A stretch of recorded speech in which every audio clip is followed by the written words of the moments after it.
We begin tonight with the latest on the European migrant crisis. Spain says it will now allow a rescue ship carrying hundreds of migrants picked up in the Mediterranean to dock in the eastern port of Valencia after Italy's new prime minister, who also leads the right-wing League party, ordered Italy's ports to refuse entry to the rescue ship.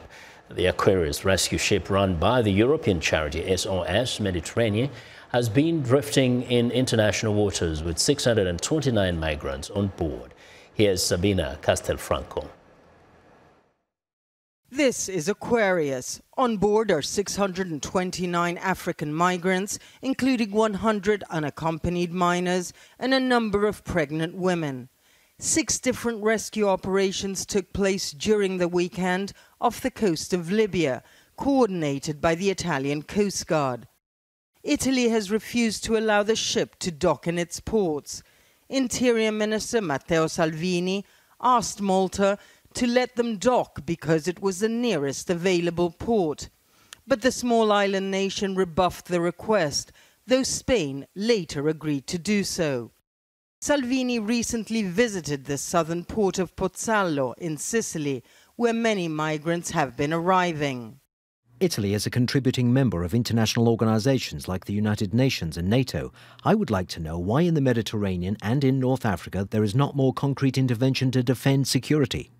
At the Vatican, Pope Francis has repeatedly said migrants should be welcomed, protected and integrated, calling it the most pressing humanitarian issue facing the international community.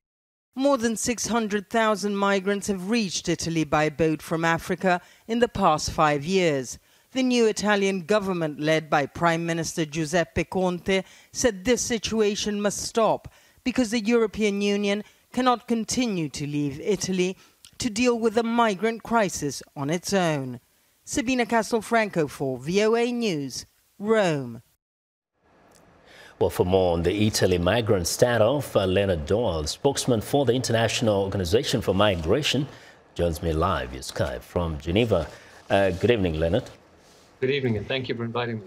You're welcome. Now, Italy says it doesn't want to turn into a massive refugee camp. Is it justified in demanding that other European nations actually take in these migrants?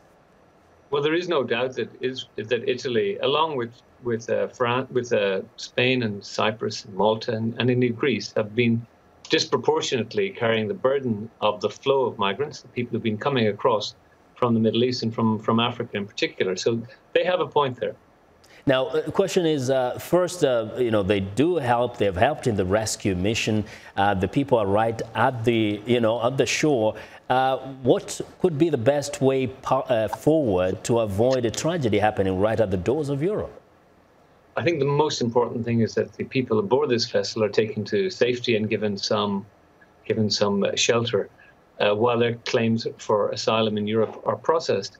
I mean, leaving pregnant women who've been fished out of the sea on a vessel in the high seas pitching around is not an appropriate way to be.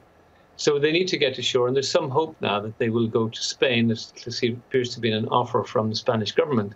So that's an improvement. But the important thing is that they can't stay on these vessels because these vessels are needed to rescue other migrants. So if we're not careful, we will have another tragedy. So the ideal situation here is that migrants get to Italy or Malta, and then after that they are processed and moved to another country, a third country.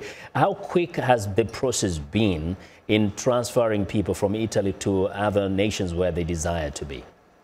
Well, I mean, that's a problematic issue. They really need to be able to persuade the authorities that they are refugees. They are typically not able to do that. Most of these are what are called economic migrants, and they are assigned to be returned to their own country. Many then go underground, go missing, work in the black economy. It's not a pretty sight because they get exploited there, and there's often cases of trafficking of women especially.